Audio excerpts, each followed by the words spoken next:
Ladies and gentlemen, welcome back. This is Gexu again, and welcome back to another bit of tutorial tips and tricks, whatever you wanna call it. Because today we are continuing our big project here with our custom forest, marshland, whatever you wanna call this area in general. It's a mix of different things. And today we are starting off over here where we did it last time. If you didn't catch it, make sure to go back and watch the last episode and the last little tips and tricks. And a lot of things is going to happen today. As you probably imagine, this area is going to be transformed massively. If we take to the sky and just fly up, can we? No, we could not. Okay, that's good enough. As you can see, we got a lot of areas here, and this will all be changed when we are done today. I'm not sure exactly if we are going to get all the detailing work done, because the detailing is so important, and it's not difficult, but it's time consuming. It takes so much time to get all of the detailing right. Let's just land up here and whoop, wonderful. So I think the first thing we should do is get a lot of the shaping in place. We talked about it last time. We did a lot of it over here. You can see it looking good. Plus, we got space for some tents over there. A little one there, maybe one there, and one down here at the river coming through there with the lake down there.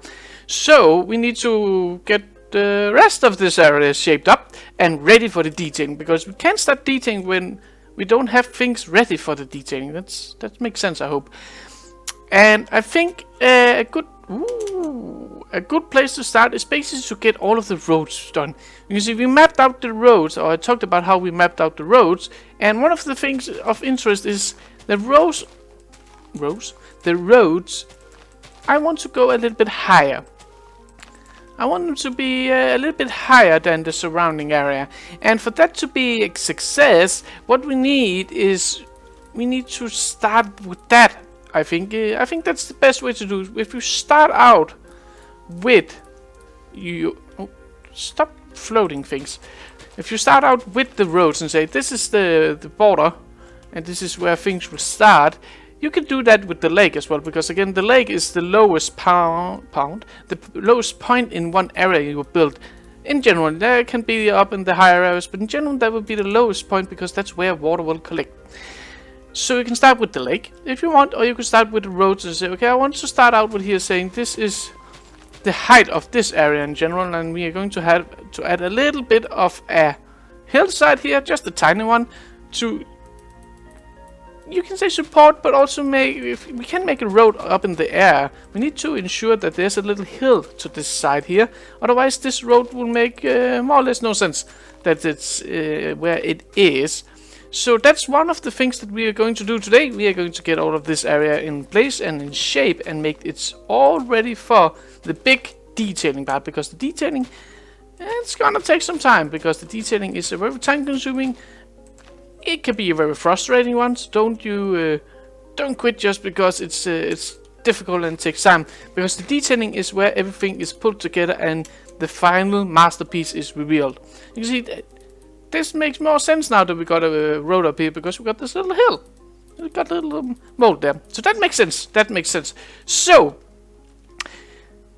I think we should start out by all of the shaping. Let me just sleep the night away. Let's get started. And we talked about the shaping last time. We did all the talking over there. There's not much else to say about it, basically. Just go with the flow. Say, I think it would make sense to add a hole here or a hillside here. If it feels right, do it. If it doesn't really feel right, change it. It doesn't have to stay until you're satisfied with it. I think that's the most important point I can come with. So I think we should just go ahead, listen to some good music, and nope. Apparently I cannot fly. And I will take you through the journey of shaping this area up and make it ready for the detailing.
the shaping is now done, more or less. But the shaping itself is not the final part. Of course, in our big terraforming landscaping design, there is a long path from the idea in our head to the final product.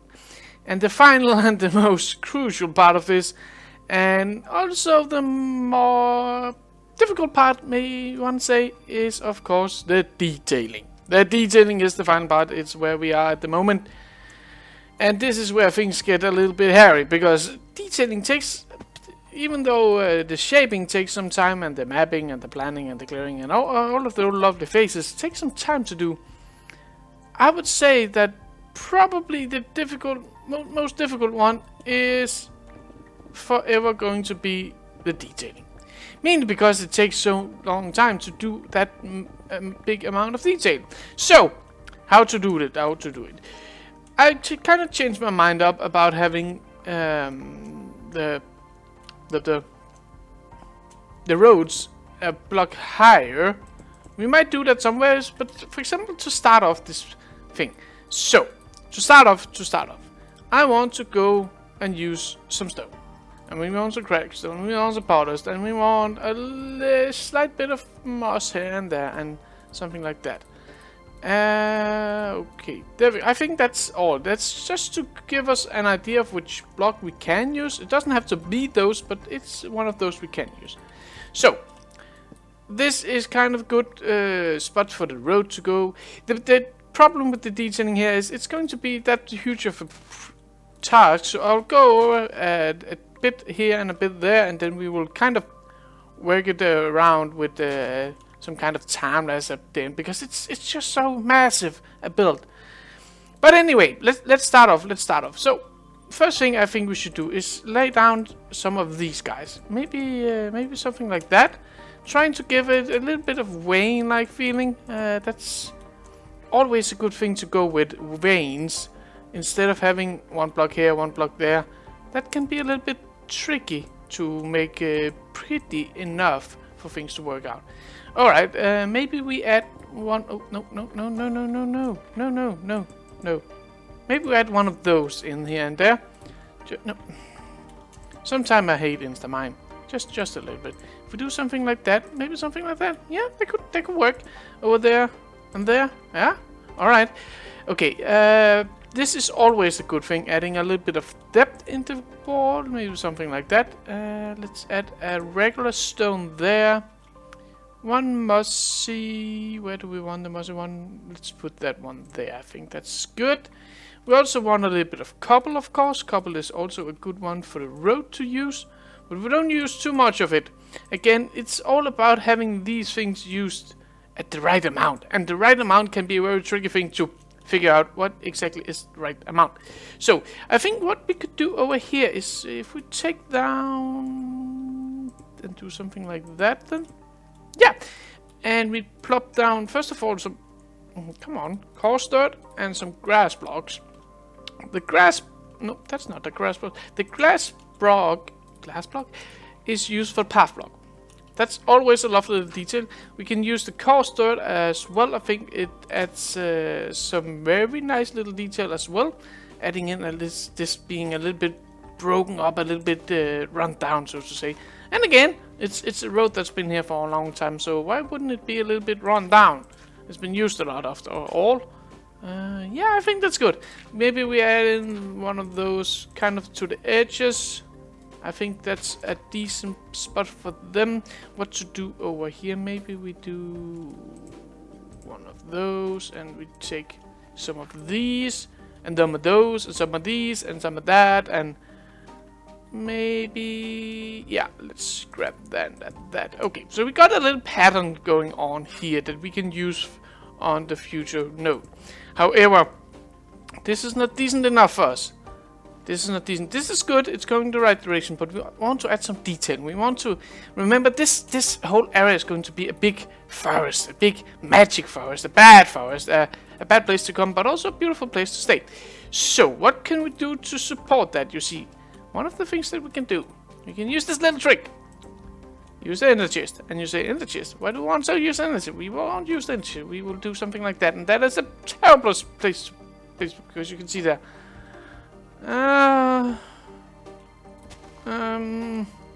You know what? Let's change those two over, so we put that one there, and do something like that. Yeah, much better, much better. So you get this little particle effect going on, that this is a magic area.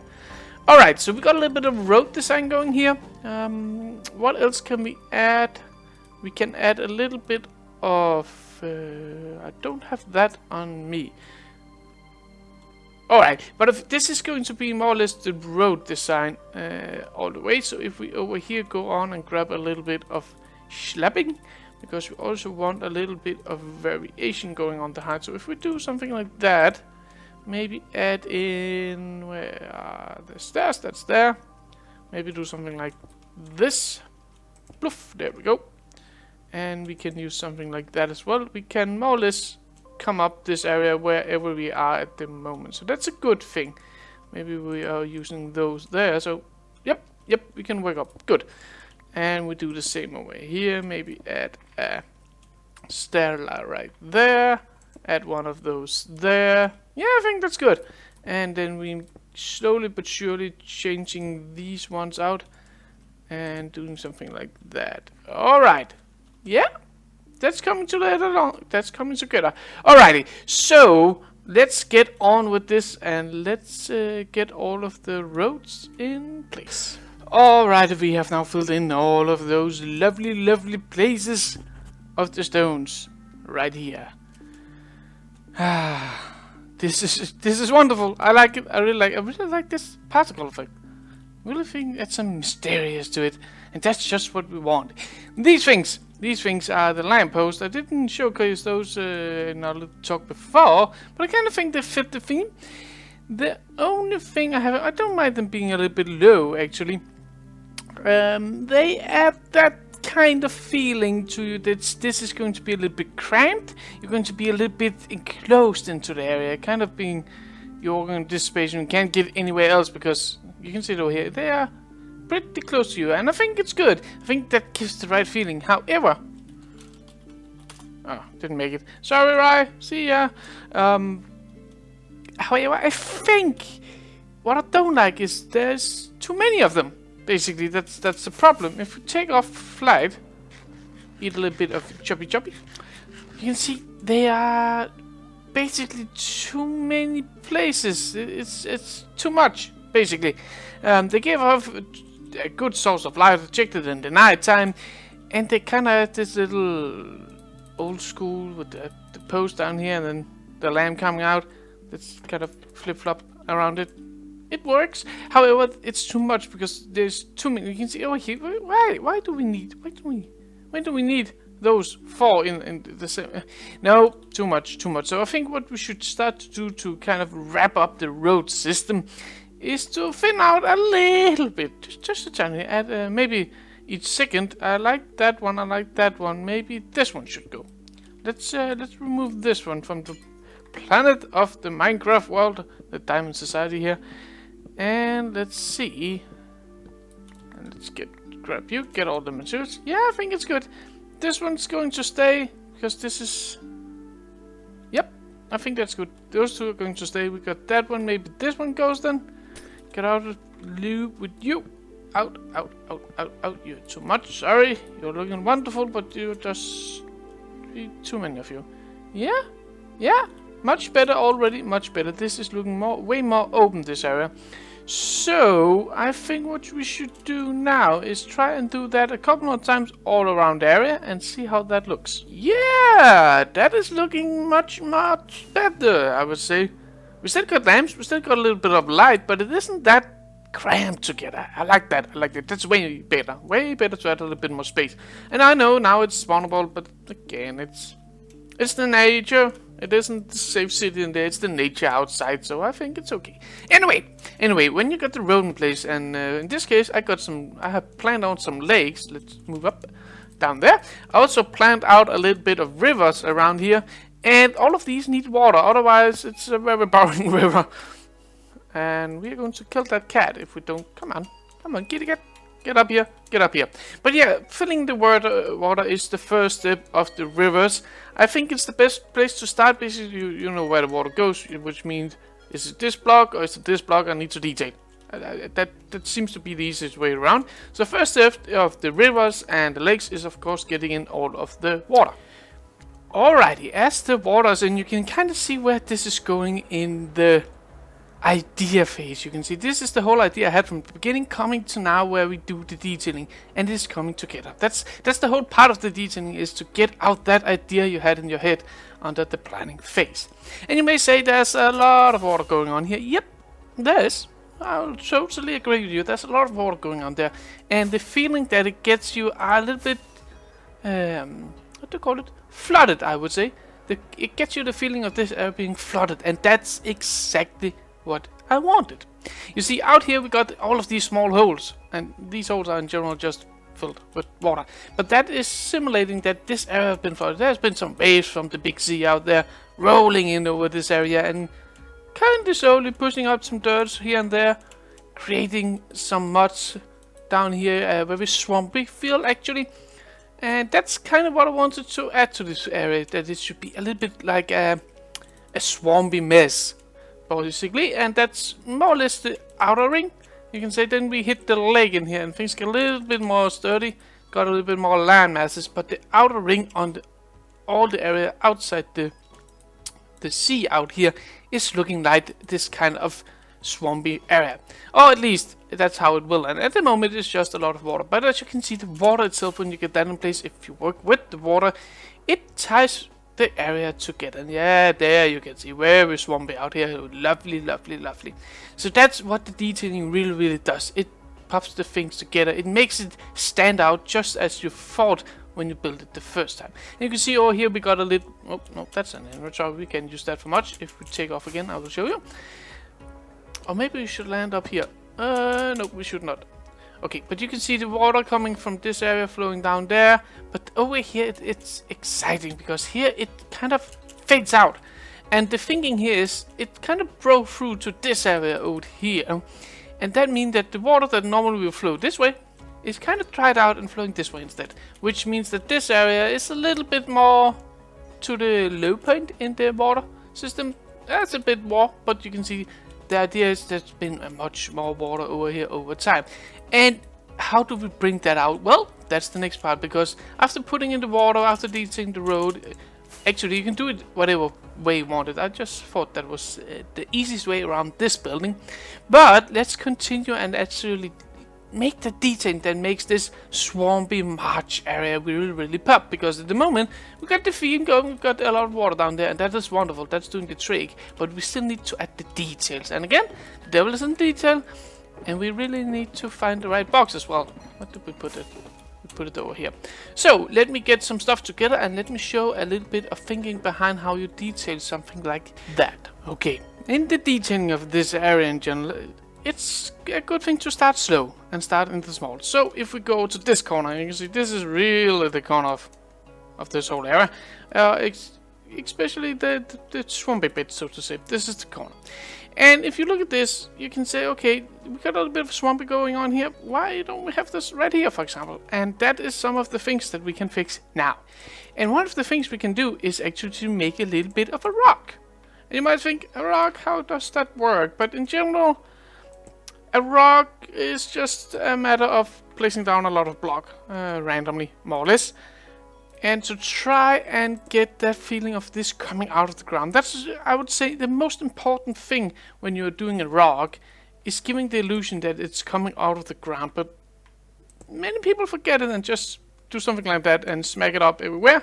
And it can work, no problem with that, but adding something like that, and that one over there, and of course in the escape, remember to change that one. There we go, wonderful. And you could also do this one with a mossy one, because it's next to the water, and that will make sense. Okay, we can't have this mossy area, and that's the reason. You can say the wave coming in, it's hitting this rock, which means it doesn't touch this area, but then blasts out in this area instead. So that's making a little bit of sense in my opinion. So if you add a little bit of rock like that, I wouldn't do it here with a stair, because it would interrupt with the water. It doesn't work. So what we could do instead, maybe we add in just a plain stone. Yeah, that's a nice little rock. I like it. Nice little rock. And you know what? You know what? Boom. And boom. Yep, that's a nice rock. Alright, so this is why this little part wasn't swampy, so to say. But if we move out here and go on for the next bit of the detailing that we can put into such area, that's that one. Plop that down and grab out. We got some coarse dirt. That's a lovely pot salt as well. Some blue orchid, some sugarcane, some ferns, and a little bit of bone meal. Alright, good. If we start out, you can say, I'm like using the pot salt for this because in my opinion, pot salt really represent mud. I'm not sure why, but I really think that pot salt is kind of a muddy block. And in this case, we really want something that represents mud because this area is more or less flooded all the time. It's very, very swampy. And if we're very swampy, it's probably also kind of wet all the time. Equals mud. So, if you're going to work with a swamp, try adding in the pot salt. It doesn't have to work for you. It might not fit what you're building, but in this case, I think we are on the right way doing a little bit of pot soil here and there. So, try not to make it too much either, because again, there will be other blocks in this palette, and we still want a little bit of grass after all. So, if we kind of do something like this, I think that's good. Yep, seems fair. And then we go to the coarse dirt. Add that in somewhere. Maybe... Nope. I think actually we want to do something like this. I think this is better. Yeah, that's way better. Let's remove you. Seems good. You can stay. You need to go though. You need to go as well. And those over there. A little bit more to this side. Like that. Yeah, there we go. Much better, much better. And if we do the same in here. Okay. You can see the ground is coming together now. Now what we need to do now is add what makes this really pop out as a swampy bit. And you don't have to agree on this, but I think the blue orchid, which is normally found in the swamps, are pretty good at that. Get away, squid. Because I kind of think it adds that little bit of a mysterious look to it. I'm not sure why, but I think it is. So if we use that sparingly, we don't use too much. And also try and add in a single or two of the sugarcane. Again, the sugarcane is really green in comparison with the rest of this area. So if we put it in, we don't want to use it too much, but maybe we add one there. That could work. And what you can do is maybe build it too high and grab some string to say, I don't want this to be too big. I want it to be at the level of 2. Over here we can maybe do 3 because it's right next to that. It would make sense. Yep. There we go. Wonderful. And that actually makes no sense. We can't grow anymore. Alright, that's good. What else to add in here? I think a little bit of ferns is good and maybe a little bit of cobble. I think that could be good. Okay, so if we take the fern and just spread it around a little bit nicely, just like that. There we go. Wonderful. Maybe we take this one. This one would be good. Yeah, look at that. This one as well. Alright, wonderful. And you know what? You can have one in the corner. Going to look lovely. And I think having... If we look at it, maybe this one has grown as... No. There we go. There we go. Yeah, look at that. Much better. Much more lush, but still kind of plain. And the rest is, of course, just adding in the grass. And the grass is, again, this area would in general be a little bit overgrown because there's a lot of nutrition to the soil because of all the water. Again, I don't think we should add in too much. This is looking nice. Yeah, this is really good. So that's the general concept that you're using. We could add in maybe a couple. One goes there and definitely down there. Don't want the sand down there. Wonderful. And where else would this make sense? Maybe over here. I think that's good, and we can use that. Oh, that was a shame. There. Yeah, I think that works. Maybe add it there as well. You know what? It pops too much. Let's see what we can do about that. What else do we have? Andesite, maybe? thing at us, so that's probably a good idea. Yep. Yep, that works better, and we do something like that as well. And we could use a little slab like that to represent kind of a mini rock. Yeah, look at that, look at that. Oh, that's wonderful. That's a wonderful little part of this biome. Yeah, I like it, I like it. So that's the general idea, that you basically just take the desired blocks and try and spread them out a little bit. Try and get a little bit of feeling. If it doesn't feel right, move it over, change it up. Whatever you want to do to make this world. But you could actually, I don't think I have any, but you could add maybe a little bit of a mushroom here and there. That could work out maybe. Yeah, that could. Let's see. I kind of want a little bit of grass. Do I have any grass on me? I do not have any grass on me. Let's grab some grass. Thank you. Let's take you. Let's put you. I kind of want you there actually. So if you put you there, where's it? It was there. Okay, there. Yeah, better, much better. And over here we just do something like that to add to the rock. All right, wonderful. And this area doesn't have to be lit up because again, it's a part of. It's just the nature. Yeah, I like that. I like that. So, ladies and gentlemen, that was the trick for this swampy little bit and the detailing and the thinking behind of these. And I don't have any more time for today though, so I will continue this off camera trying to get this whole march area going around this ready. We can take a look at that next time. And after that we will go over the detailing of the general area and the houses, which is going to be pretty good coming to life to this area, really adding some life. So, I think that was all. I hope you liked this little tutorial episode thing, whatever you want to call it. And I hope you subscribe and learn something and leave a like if you want. And as always, I hope you have some very fine days ahead of you. Thank you for watching ever so much. And see you again, ladies and gentlemen.